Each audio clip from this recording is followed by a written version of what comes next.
আসসালামু আলাইকুম বন্ধুরা, আশা করি সকলে অনেক বেশি ভালো আছেন। আজকের এই পর্বে আমরা দেখব যে আমরা কিভাবে ওয়ার্ডপ্রেস ওয়েবসাইটে পোস্ট লিখব এবং সাথে ইমেজ অ্যাড করব। তার সাথে আমরা কিভাবে ভিডিও আপলোড করব আমাদের ওয়ার্ডপ্রেস ওয়েবসাইটে। সকল কিছু কিন্তু আপনারা এই ভিডিওর মাধ্যমে জানতে পারবেন। তো আপনি যদি আমাদের আগের পর্বগুলি না দেখে থাকেন তাহলে অবশ্যই আমাদের আগের পর্বগুলি দেখবেন। আগের পর্বগুলিতে আমরা দেখিয়ে দিচ্ছি যে আপনারা কিভাবে ডোমেইন হোস্টিং কিনবেন। ডোমেইন হোস্টিং কেনার পর আপনাদের সি প্যানেলে কীভাবে আপনি ওয়ার্ডপ্রেস ইনস্টল করবেন, এবং তার সঙ্গে আমরা দেখাইছি যে কিভাবে আপনি একটা থিমে আপলোড করবেন বা থিম ইনস্টল করবেন, এবং কিভাবে প্লাগইন আপনি আপনার ওয়েবসাইটে ইনস্টল করবেন এবং অ্যাক্টিভ করবেন। তো আপনি যদি এই সমস্ত কিছু না দেখে থাকেন তাহলে অবশ্যই আমাদের আগের পর্বগুলি দেখে তারপর আপনি এই ভিডিওটি দেখবেন। তো আজকের এই পর্বে আমরা দেখাবো যে কিভাবে আপনি খুব সুন্দরভাবে এসইও করে আপনি একটা ওয়ার্ডপ্রেসে পোস্ট লিখবেন এবং সেই পোস্টটা আপনার গুগল সার্চ র্যাঙ্কে প্রথমে শো করবে। তো চলুন বেশি কথা না বাড়িয়ে আমি আপনাদেরকে কম্পিউটার স্ক্রিনে দেখিয়ে দিচ্ছি যে আপনারা কিভাবে একটি পোস্ট লিখবেন ওয়ার্ডপ্রেস ওয়েবসাইটে। Welcome here. তো এখন আমরা দেখব যে কিভাবে ওয়ার্ডপ্রেসে খুব সুন্দরভাবে একটা পোস্ট লিখতে হয়। তো আপনি যদি ওয়ার্ডপ্রেসে পোস্ট লিখতে চান তাহলে কি করবেন, আপনার ফোন থেকেও এটা করতে পারবেন, কিংবা আপনি কম্পিউটার ল্যাপটপ স্ক্রিনেও এটা করতে পারবেন। প্রথমে আপনার ওয়ার্ডপ্রেসটা আপনি লগ ইন করে নেবেন। তো আমি আমার ওয়ার্ডপ্রেসটি এখান থেকে লগ ইন করে নিতেছি। লগ ইন করা হয়ে গেলে আপনি এখান থেকে পোস্ট দেখতে পারবেন, পোস্টের উপর একটা ক্লিক করবেন। তারপর এখান থেকে দেখেন আমাদের বাই ডিফল্ট হিসেবে একটা পোস্ট লেখা আছে, এটা আমরা ট্রাশে ক্লিক করে এটা আমরা ডিলিট করে দিব। তো এটা আমাদের ডিলিট হয়ে গেছে। তো এখন আমরা যেহেতু ওয়ার্ডপ্রেসে নতুন পোস্ট লিখব তাহলে কি করব, এখান থেকে অ্যাড নিউ আছে, এখান থেকে আমরা অ্যাড নিউতে ক্লিক করব। তো অ্যাড নিউতে ক্লিক করার পর এখান থেকে আপনি সর্বপ্রথম দেখতে পারবেন যে টাইটেল নামে একটা অপশন আছে, এখান থেকে আপনাকে টাইটেল দিতে হবে। তো আপনি এখন পোস্টটা কী ধরনের লিখবেন সেটা আপনাকে টাইটেল দিতে হবে। ধরেন আপনি এখান থেকে যে কোনো বিষয়ে একটা পোস্ট লিখলেন, ব্লগিং হতে পারে কিংবা নিউজ রিলেটেড কিংবা আপনার পার্সোনাল কাজে পোস্টগুলো কিন্তু হতে পারে। তো যে রিলেটেড পোস্টগুলো হবে সেই রিলেটেড আপনি এখানে টাইটেল দেখবেন। যেমন এখানে আমার পরিচয় সম্পর্কে লিখলাম যে আমার নামের অর্থ কী বা রাসেল নামের অর্থ কী, আমি এটা নিয়ে এখন লিখব। এটার টাইটেল হবে যে রাসেল নামের অর্থ কী। ফর এক্সাম্পল হিসেবে আমি এটা দিতেছি যে নামের অর্থ কী। ঠিক আছে, আমি এটা দিলাম। তো এখন আমি কি করব, আমি এখানে লিখলাম যে এমন কিছু লিখলাম যে উত্তর রাসেল নামের অর্থ, উত্তর রাসেল নামের এটি মূলত আরবি শব্দ, রাসেল নামের বাংলা অর্থ প্রশংসনীয় পথ বা নির্দেশিকা। তো আপনি এরকমভাবে অনেকগুলো পোস্ট এখান থেকে আপনি লিখবেন। তো লেখা হয়ে গেলে আপনি এখান থেকে স্টেপ বাই স্টেপ লিখবেন, বা আপনি যদি চান যে এই লেখাটুকুকে আপনি বোল্ড করবেন তাহলে এখান থেকে বিয়ে ক্লিক করলে এটা বোল্ড হবে, বা আপনি যদি চান যে এখান থেকে এই লেখাটাকে আপনি কালার চেঞ্জ করবেন তাহলে এখান থেকে কিন্তু আপনি কালারও চেঞ্জ করতে পারেন। যেমন আমি যদি এইখানে না ক্লিক কইরা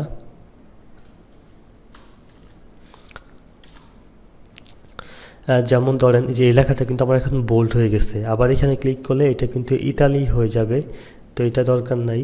আবার এখানে ক্লিক করলে এটা এমন হয়ে যাবে, আবার এখানে ক্লিক করলে আগের মতো হয়ে যাবে। এইখানে ক্লিক করলে এটা স্টেপ বাই স্টেপ চলে আসবে, আবার এইখানে ক্লিক করলে কেটে যাবে, আবার এইখানে ক্লিক করলে এটা এমন হবে, আবার এইখানে ক্লিক করলে কেটে যাবে। আবার যদি এইখানে ক্লিক করেন তাহলে এটা লাইন এইদিকে সোজা থাকবে, আবার এটা ক্লিক করলে এটা মাঝখান চলে আসবে, আবার এইখানে ক্লিক করলে এটা কর্নারে চলে যাবে। তো এটা আমাদের এইভাবে থাকুক। আর এটা হচ্ছে মূলত লিঙ্কের কাজ করে। তো আপনি যদি কোনো অ্যাপের লিঙ্ক কিংবা কোনো ভিডিও লিঙ্ক যদি দিতে চান তাহলে এখান থেকে আপনি এই যে এই লেখার উপরে একটা লিঙ্ক দিতে পারবেন। তো ধরেন আপনি একটা লিঙ্ক অ্যাড করতে চান, আমি এখান থেকে ধরেন এটা লিখে এটা সার্চ করলাম। তো ধরেন আমি এখান থেকে এই যে এই লিঙ্কটা দিতে চাই সেই লেখার উপর, ফর এক্সাম্পল।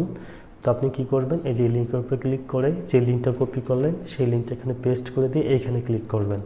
তো আমি এখন এটা যদি পাবলিশ করি এবং কি এটা যদি আমি ভিউ পোস্টে ক্লিক করি, আপনারা দেখবেন আমি এখন একটু ওয়েট করি, আমার পোস্ট এখান থেকে ওপেন হচ্ছে। যেমন এই যে এইখানে কিন্তু একটা নীল লেখা আছে। আমি যদি এখন এটা কিন্তু আমি লিঙ্ক অ্যাড করছি, তো আমি যদি এখন এইখানে ক্লিক করি তাহলে আমাকে কিন্তু এই যে এই লিঙ্কে কিন্তু নিয়ে আসবে।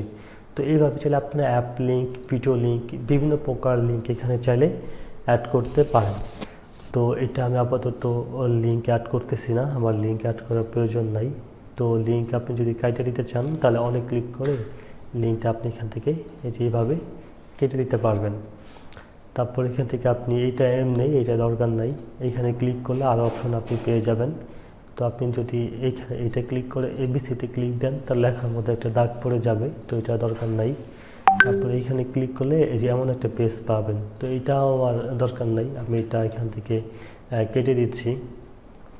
তারপরে আপনি যদি লেখা কালার করতে চান, ধরেন আপনি এখান থেকে এই যে এই লেখাটুকু কালার করব, তাহলে এখান থেকে আমি এই যে এইখানে ক্লিক করে বিভিন্ন প্রকার লেখার কালার আমি কিন্তু দিতে পারবো। তো এইভাবে আপনি কালার করতে পারবেন। আর আপনি যদি ফন্ট অ্যাড করতে চান তাহলে এইখানে ক্লিক করে আপনি অসংখ্য ফন্ট পেয়ে যাবেন, ফন্ট অ্যাড করতে পারবেন। আবার এখানে ক্লিক করলে এমন পেয়ে যাবেন, আবার আগের মতো হয়ে যাবে সব কিছু। তো এইগুলো আপনি আনডু এবং কি রিডো এইগুলো দিয়ে সব আপনি করতে পারবেন, ঠিক আগের মতো আপনার পেজটা যেরকম ছিল। তো দেখেন আমার কিন্তু আগের মতো কিন্তু চলে আসছে। তো এইভাবে মূলত আপনি এখানে কাজ করতে পারবেন। এখন দেখাবো যে আপনার পোস্টের মধ্যে কীভাবে ছবি অ্যাড করবেন। ধরেন আপনি এখানে একটা ছবি অ্যাড করতে চান, তাহলে আপনার কার্সারটা এখানে নিয়ে আসা এই যে অ্যাডমিটেতে যাবেন, এখানে আপনার ফটো আপলোড করা আছে, এগুলো যদি এখান থেকে সিলেক্ট করতে চান এখান থেকে সিলেক্ট করতে পারেন।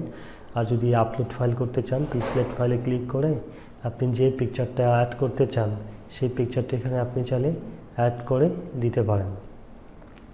ধরেন আমি এই পিকচারটা অ্যাড করতে চাই, তাহলে এখান থেকে আমি ওপেনে ক্লিক করে ইনসার্টে ক্লিক করলেই দেখেন আমার এই পিকচারটা এখানে অ্যাড হয়ে গেছে। এটা আমার মাঝখানে থাকবে। আর আপনি এখানে ক্লিক করে এটা কিন্তু সাইজ বাড়াইতে এবং কি কমাইতে পারবেন। যেমন এখানে আমি ফুল সাইজ দিয়ে এখানে আপডেট করে দিলে এটা কিন্তু আমার ফুল সাইজ কিন্তু শো করতেছে। তো তারপর এখান থেকে আপনি আবার আগের মতো লিখতে পারেন, যেমন এই যে এখান থেকে আমার নাম আসছিল, আমি এটা এক্সাম্পল হিসেবে দিয়ে দিলাম মাহমুদ, দিয়ে দিলাম। তো আমি আপনি চাইতেছেন এখানে একটা ভিডিও অ্যাড করবেন, ঠিক এখানে কার্সারটা রেখে অ্যাড মিডিয়াতে ক্লিক করে আপলোড ফাইলে ক্লিক করে সিলেক্ট ফাইলে ক্লিক করে আপনি ভিডিও সিলেক্ট করলে আপনার ভিডিওটা আপলোড হয়ে যাবে। তারপর ইনসার্ট টু ইনপুটে ক্লিক করলে আপনার ভিডিওটা এখানে আপলোড হয়ে যাবে। তো এগুলো কমপ্লিট করে ফেললে পরে এখান থেকে আপনার পোস্টটা কোন রিলেটেড সেই রিলেটেড এখানে আপনি ট্যাগ দিয়ে দিবেন। যেমন এখানে আমি দিয়ে দিলাম এইটা, তারপর এখানে ক্লিক করে যে অ্যাডে ক্লিক করলে কমা দিয়ে এটা ট্যাগ হয়ে যাবে। তারপর ফিউচার ইমেজ অ্যাড করে এখান থেকে আপনি ফিউচার ইমেজটা অ্যাড করতে পারবেন।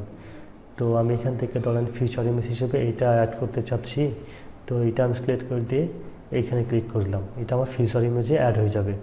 এখন আমি যদি আপডেটে ক্লিক করি আপনারা দেখবেন আমার পোস্টে কিন্তু সম্পূর্ণ লেখা হয়ে গেছে।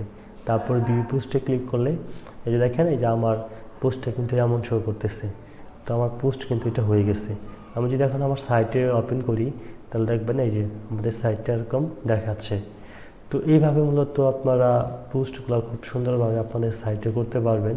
তো আশা করি ভিডিওটি আপনাদের অনেক ভালো লেগেছে। ভালো লাগলে অবশ্যই একটা লাইক কমেন্ট করবেন, ভিডিওটি সব জায়গায় শেয়ার করবেন। তো আজকের মতো এখানেই, ধন্যবাদ সবাইকে।